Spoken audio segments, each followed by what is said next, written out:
President Trump's crusade to end mail-in voting in Colorado has a problem. Republican voters here love it. He had a significant win in El Paso County. Colorado opens up COVID vaccines to more people as the Trump administration limits access. Governor Polis joins us live to talk about Colorado going it alone on health policy and whether he will bow to the president's pressure over elections. And tonight, together, we're going to help the Boys and Girls Clubs of Chaffee County build a new club in Buena Vista with every dollar that we raise doubled. Because when you see a need in Colorado, you don't just watch, because this is next. President Trump had promised harsh measures against Colorado based on his false claims about election rigging. Now, Trump falsely claims that Colorado's mail-in ballots mean automatically crooked elections, cited them as a big factor in pulling Space Command's 1,400 jobs and billion-dollar economic impact out of our state. You know who doesn't believe President Trump, even if they won't say so publicly?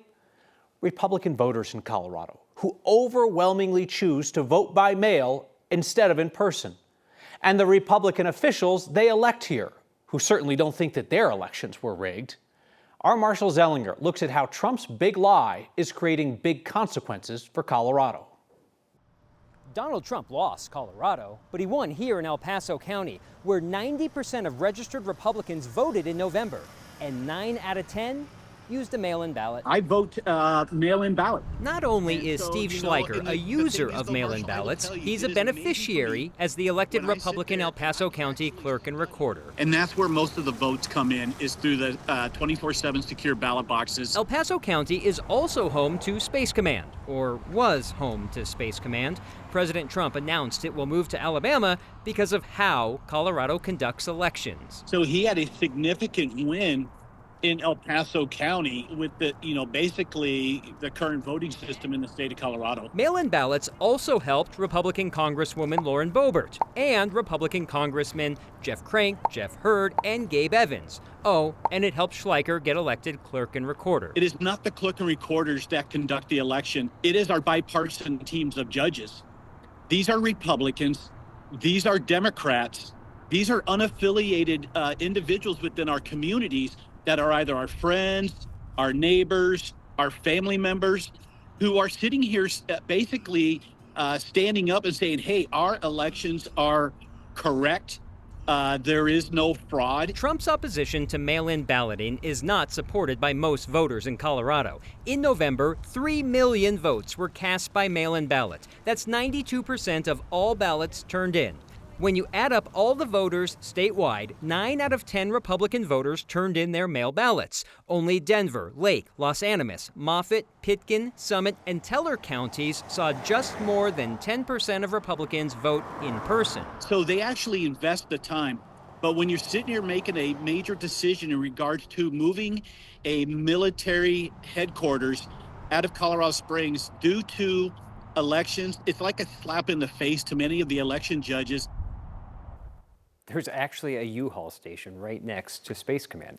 If you're like, no, the clerks and recorders are in charge of elections, here's another stat for you. 40 of Colorado's 64 counties have elected Republican clerks, 40 of them. That's almost 2/3. 16 are Democrats and 8 are unaffiliated or nonpartisan. You could make the argument Denver should be shaded blue instead of purple, but Paul Lopez was elected in a nonpartisan race. Bottom line, when you insult Colorado's election system, you're insulting more Republicans in charge of those elections than Democrats. We also can't forget the most prominent person in America who routinely votes by mail. I mean, certainly you're not going to say the president does that. He does. By mail. By mail. Even hands it off to a third party to put it in the box for him. What some people would call ballot harvesting. Right. When you don't like it, it's called ballot harvesting. Sure. When you do like it, it's just called voting. You're the president. Yeah, I guess so. Marshall, thank you. Colorado is lifting the prescription requirement to get the COVID-19 vaccine, working around the Trump administration's roadblocks that have been making it harder for people to get the vaccine if they choose. CVS and Walgreens started limiting vaccines in Colorado after the FDA only approved this year's COVID vaccines for people 65 and older, or those with underlying health issues. State law only allows pharmacists to administer non-prescribed vaccines if they're recommended by an FDA committee. But Health Secretary Robert F. Kennedy Jr., a longtime anti-vaccine activist, is the man in charge now. Today, Colorado's chief medical officer issued a new public health order that allows pharmacies to provide the COVID-19 vaccine without a prescription. That order takes effect on Friday. Don't run out Friday or Saturday. Vaccines are still being shipped, so you really should check in with your individual pharmacy to make sure they're in stock before if you choose to get one. Let's bring in Colorado Governor Jared Polis now, who's going to join us live, talk about the news of the day. First, on the vaccines, Governor. So Colorado moved today to make the COVID vaccine more accessible to those who want it, while the state of Florida simultaneously moved to lift all vaccine mandates, including for school children. So I know you're less enthusiastic about vaccine mandates than a lot of your fellow Democrats, but I want to ask you, what do you think of the idea of vaccine access being limited by the feds while vaccine mandates are being lifted altogether in some states? Well, your jacket's a little loud, so it's hard for me to concentrate, Kyle. But let me be clear. We want to remove all barriers that exist to make it easy for anybody who wants to get vaccinated to get vaccinated. At the same time, in our schools, we don't have a mandate. Now, we have a default where your kid gets vaccinated or you sign a form that opts out. You don't need to see a doctor for that. You can do it as a matter of conscience. But we do pride ourselves in trying to increase our vaccination rate. In schools, we're mostly talking about measles. With this action today from our chief medical officer, we're talking about making it easier to get the COVID vaccination. What I'm encouraging people to do is simply to get it with their flu vaccine sometime in the next few weeks. It's typically fall time. You can get protected from COVID and from flu. Very simple, takes 10 minutes at your local pharmacy. Obviously, call ahead to make sure they're well stocked with both. The reason that Colorado had to jump through this extra step is because of what's going on currently with America's health policy under Health Secretary Robert F. Kennedy Jr. You enthusiastically supported him for health secretary, and as recently as last week, as he was gutting the CDC of experts, you praised where you have been able to work together with him on shared priorities. Here's my question for you. Has RFK Jr. done more harm or more good to Americans' health? Well, this step is bad, right? And I was very worried about what he might do with vaccines. In fact, in my initial comments, when I saw he's nominated, I said, I hope he leans into vaccine choice and empowering people. What the CDC did in making it harder for people in many states, it depends on the state, to get the vaccine that they want is contrary to the public health interest. I really hope they reconsider. In the meantime, we took action to preserve the options of Coloradans to protect our health. So any Coloradan can simply go to their pharmacy, get the COVID vaccine, just like the flu vaccine, and I encourage people to do it. President Trump recently warned of quote-unquote harsh measures if you refuse to free his ally Tina Peters. She's the former election clerk serving prison time for tampering with election systems. And then yesterday, the president pulls Space Command out of Colorado, and he specifically cited the election rigging conspiracy theories that are pushed by Peters and others. Here's my question for you. Do you think that the president will stop punishing Colorado by doing things like pulling Space Command if you just free Tina Peters? No, I don't. First of all, justice is not for sale, Kyle. We look at any time we look at how we do that. So obviously, she was convicted by a jury. That has nothing to do with apparently the president's dislike for mail-in ballots, which Colorado has. And one of the great things about mail-in ballots is we actually keep the paper ballots. They can be recounted if you don't believe in the result, and often they are. If it's close, there's usually very little variance, and there's always a few that are marked in a way where it can be challenged if it's very close. But I think it's absolutely ridiculous to pull mail-in ballots into a decision that affects our national security, Kyle, right? This affects national security. There are many reasons. Many generals, former, current, have spoken about the disruption to our preparedness in the space domain if this is relocated to Huntsville, Alabama from Colorado Springs, Space Command. And that's why we've made the argument very strongly that it should stay in Colorado Springs. This argument is contrary to that. And if you cited mail-in ballots, that has nothing to do with national security. And it's very scary that a president would cite that for something that has to do with keeping the American people safe. Governor, in 10 seconds, is Space Command a done deal? It's gone back and forth, but is it a done deal now? It's leaving? I don't know. I know that I've heard publicly our Attorney General plans to file suit. We certainly hope to continue to make the case. So I think the machinations will start, not immediately, for the movement. We're going to do everything we can to make the case, keep America safe, and the best place to do that is with Space Command right here in Colorado Springs. Governor Jared Polis, thank you for the time joining us live. Appreciate it. Thank you. 1 in 3 kids in Chaffee County, Salida, Buena Vista, relies on the Boys and Girls Clubs there. Safe place to learn, to play, to build the skills and character and healthy habits that will help them graduate and then succeed in life. In Buena Vista, all those kids have been crammed into a borrowed space for years, but not for long. They're preparing to build a new club that will become the first hub of its kind for the Buena Vista community. So let's help. This week's Word of Thanks microgiving campaign supports the Boys and Girls Clubs of Chaffee County. It's the place where kids, especially those in need, can go for homework help. They do STEM programs and robotics. They work together on community service projects and outings. It's a place for them to get a healthy snack, to learn how to bring those healthy cooking habits home. The nonprofit says 99% of its kids are on track for on-time graduation with a plan for their future. The Boys and Girls Clubs of Chaffee County's plan for the future is to finish the last of their fundraising for their club in Buena Vista. It'll have a gym and a STEM room, an art studio, running track, and more. Tonight, our donations are eligible for matching dollars because this happens to be Colorado Youth Sports Giving Day. Nonprofits across Colorado are vying for $1 million in matching funds from the Daniels Fund. It's first come, first served, and the competition kicked off 11 minutes ago. So this is incredible timing for us to help the Boys and Girls Club of Chaffee County finish their fundraising for that new club. Scan the QR code on your screen or text the word THANKS to 303-871-1491 to get that link to donate. Your 5 years of microgiving, raising nearly $16 million, proves how $5 donations add up. And I will never ask you to give alone. So as always, I'll match the first 50 donations of $5. Nearly 6,000 of you have signed up to make a monthly donation to the Word of Thanks Fund. You put in your info once, each month your donations automatically split among all the nonprofits we feature. That's added an additional $35,000 to these recent weekly microgiving campaigns. Immigration advocates are going to court over a new policy that is keeping people locked up as they fight their deportations. We had not heard about it until you reported on it. A police oversight board has some new questions about why a DJ got a high-speed police escort to his concert in Denver. Whoops. That's next. A lawsuit filed this week in Colorado challenges the way the Trump administration is holding people in immigration detention without offering bond.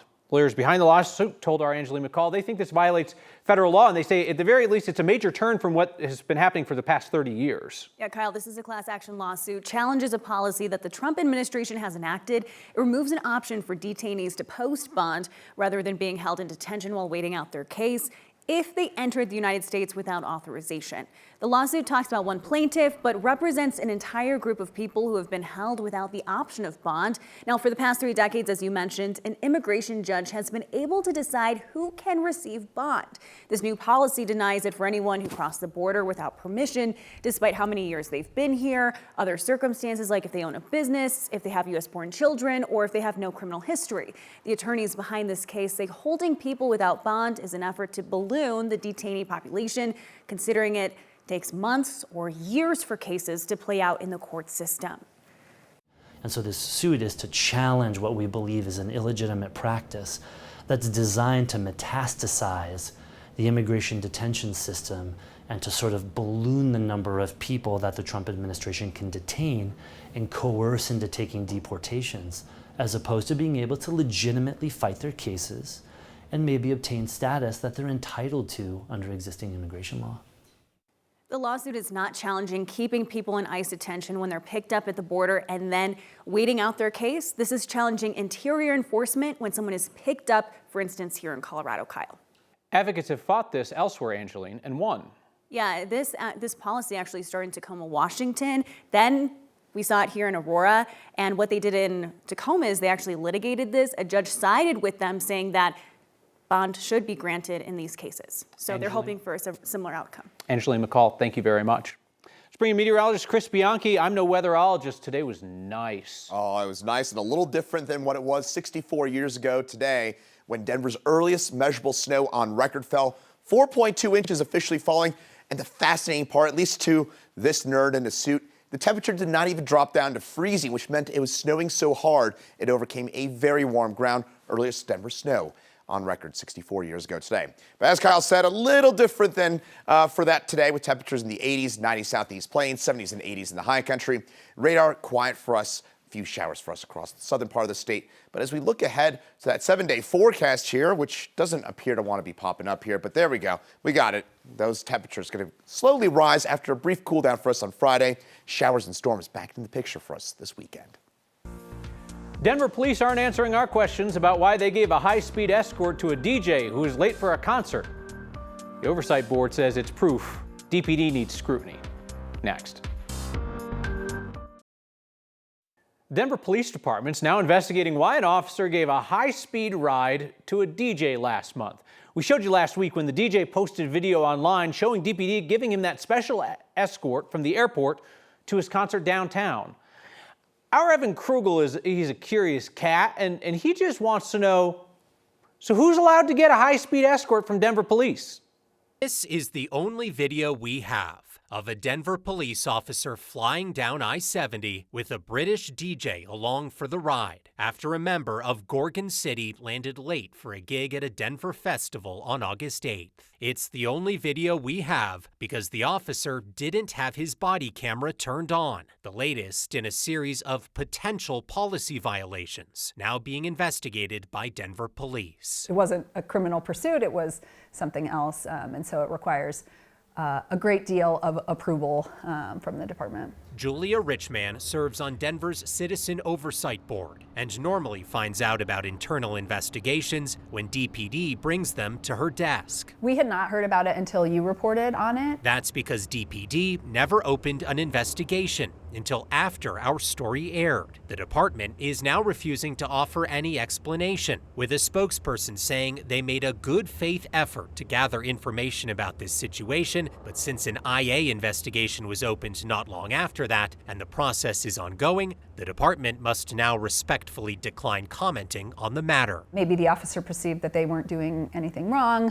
The policy might implicate that to be not true, but this really gets into why this is such a complex topic. Denver Police Chief Ron Thomas is pushing for something called education-based development, which would change how low-level infractions are handled within DPD. The penalty that they're suggesting be applied is really just education, so it's learning, taking classes. Julie says this incident is an example the department needs more structure and accountability, not less. So there is a higher bar for folks who serve because they have, great power. For Next, I'm Evan Krugel. Your feedback about the governor's feedback about my appearance next. There is a special community project that is shaping up in Buena Vista, and we can be a part of it. The Boys and Girls Clubs of Chaffee County is finishing up fundraising for its first club building in BV, so they won't be in cramped borrowed space anymore. It'll have a gym and a study space, a STEM lab, place for kids to learn and grow and play. It's really going to be a hub for the community, and it'll be filled with all the fun stuff that is sneaky good at helping kids succeed in the future. Scan the QR code on your screen or text the word THANKS to 303-871-1491 to join me and a bunch of other Coloradans in donating. Here's the cool thing about this week's campaign. Tonight, our donations to this Word of Thanks microgiving campaign are eligible for a dollar-for-dollar match from the Daniels Fund, because this is Colorado Youth Sports Giving Day. We can help the Boys and Girls Club create a space that is just as special as their programs that help 1 in 3 kids in Chaffee County. Heard from a bunch of you, Sean, Ross, Jeff, about what the governor said about my jacket during the live interview. Jeff said, "I like your jacket. Governor Polis was rude to call it loud and distracting." That's fine. He can kid me about his clothes. I've kidded him about his clothes. I think I once said on this program he looks like he gets dressed in the dark.